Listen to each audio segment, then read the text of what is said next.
Taste and see that the Lord is good.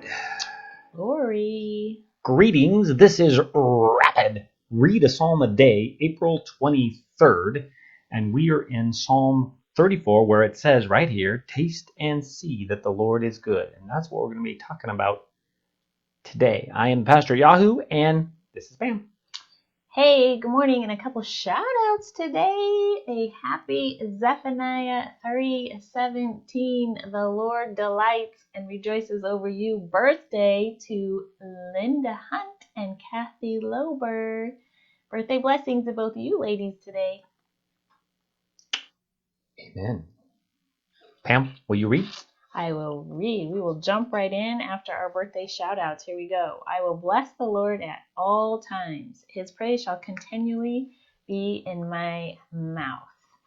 Let's look at that word will. I will bless the Lord. That's a choice, a daily choice. Every morning when you get up, if you bookend your day, the beginning at the end, you make that choice.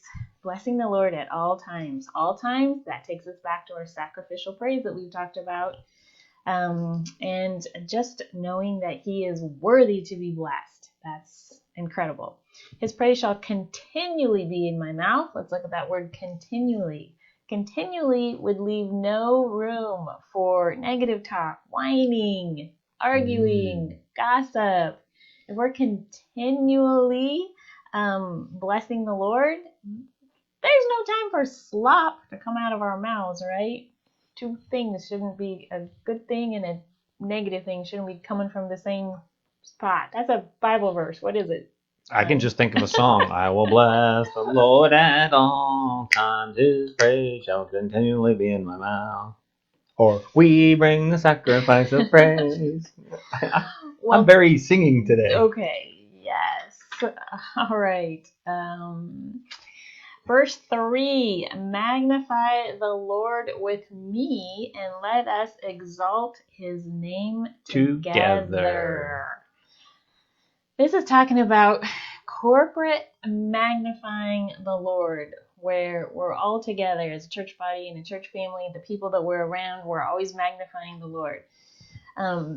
In the midst of a pandemic, how can you do that? You can do it via Zoom, Polo, text. You can magnify the Lord in your house. So the people you are quarantined with, you can magnify the Lord to him. And it's positive peer pressure because when you do it, you draw others into that focus of magnifying God and exalting his name together. You be the change in the world that you want to be. You start by magnifying the Lord. That's right. And it changes the whole atmosphere of your home as well. You ever notice how one person's mood affects the entire household? Really? In our house, it happens that way?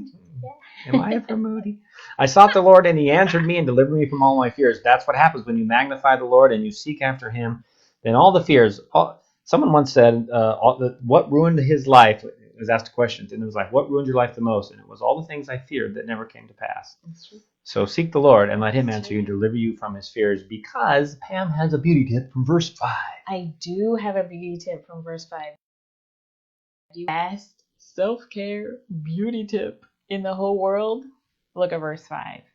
Those who look to the Lord are radiant. Yee. Do you want to be radiant? Best beauty tip ever, and it's free. Just look to the Lord. Let's go on to verse 8. Taste and see that the Lord is good. Ooh, you taste have to and taste, see that though. the Lord is good. All right, so I wrote down a few things here. Try it out. Try him out. Challenge yourself. Do you remember the old Coke taste test back from the day when they were trying to decide if Coke or Pepsi was better and they had to blind? You had to taste and see. Yes, you had to taste and see. What should you pick, Coke or Pepsi? I don't like them either. Oh. LaCroix or LaCroix. The holy water. That's right. Holy man with the holy water. You're so silly. Okay, so taste and see the Lord is good. Challenge yourself. Pick a challenge. Get an accountability person. Get a journal. Get stickers if you need stickers. Oh, back to calendars and stickers. And then tell somebody about what you're hearing. Like in our Crew youth group on Sunday mornings, we would have the kids read every day, encounter the Lord, journal what they were hearing, and then on Sunday morning, the boys got in a group, the girls got in a group, and we would share a little bit. Have the kids share what they had heard from the Lord that week. So as they tasted and saw that the Lord was good and heard words from him, then they would share those words. And when you share something that the Lord has taught you or spoken to you, then it gets more solidified down in your soul and you remember it more and longer. It becomes more a part of who you really are. Plus, it blesses and encourages those that hear. So right? Blesses, encourages, and you're reminded that, hey, there's people out there every day hearing from the Lord, and guess what? I can hear from the Lord too. I just have to take that time to taste and see, to seek Him out. I'm going to zoom back to verse 7. The angel of the Lord encamps around those who fear Him and delivers them. So there you go. There's a promise that God has His angels watching over you. The angel Lord encamps around those who fear Him. If we fear, honor, respect, are in awe of God, God will have His angels around us and will deliver us. We can trust in the sovereign protection of God. That's good. Okay, where do we go to next? I wanted to do a little short little diddly on 12 through 15. Yeah, you wrote 12 through 15. Here we go. What man is there who desires life? Well, I do. And loves many days? I do. That he may see good? I do. Well, then here's what I need to do. We have to partner with God. He does his part. Here's our part. I must keep my tongue from evil and my lips from speaking deceit. I must turn away from evil and do good. I must seek peace and pursue it. And when I do, then the eyes of the Lord are towards me because I am one of his righteous one, and he hears my cry. So if you want to be where God is near you and hears you, yes, he loves you.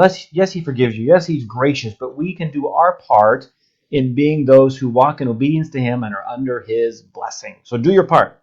He made you holy. Now be holy. It's good. Good word.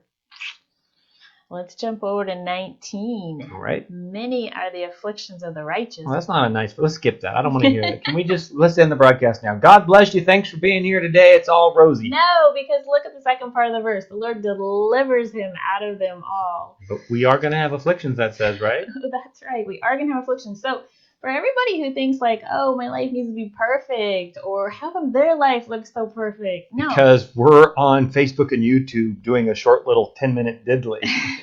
Like, you are going to have trials. The Bible says you will have trials. So perfect life isn't a life without trials. It's knowing what to do in the midst of them and knowing that God can deliver you out of them when you choose him in his way and put him in the center of those trials. Which reminds me of Shadrach and Benny when they stood before the fiery furnace, right? They said, we know, O king, we know, not we think or he might, we know our God will deliver us. But then they said, but even if he doesn't deliver us the way we think, we're still not going to bow because he's going to deliver us up to heaven to himself.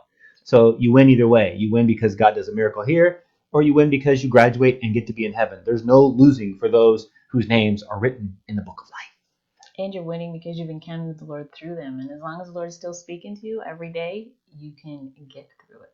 So we close with verse 22. The Lord redeems the life of his servants. Right here, he redeems us, or eternally he redeems us. In the end, we are redeemed. None of those who take refuge in him will ever be condemned. You take refuge in the King of Kings and Lord of Lords, and you're guaranteed an eternal future. Remember the illustration I did in church about the rope. This life is just a small part of that beginning of that rope. And yeah, we care about it a lot, but we got to have that eternal perspective where we know that God has plans for us that last throughout eternity. That's right. Praises and glory. Thanks for joining us today. Psalm 34. We'll be back tomorrow with Psalm 35. Be blessed and taste and see. Taste and see that the Lord is good. Blessings.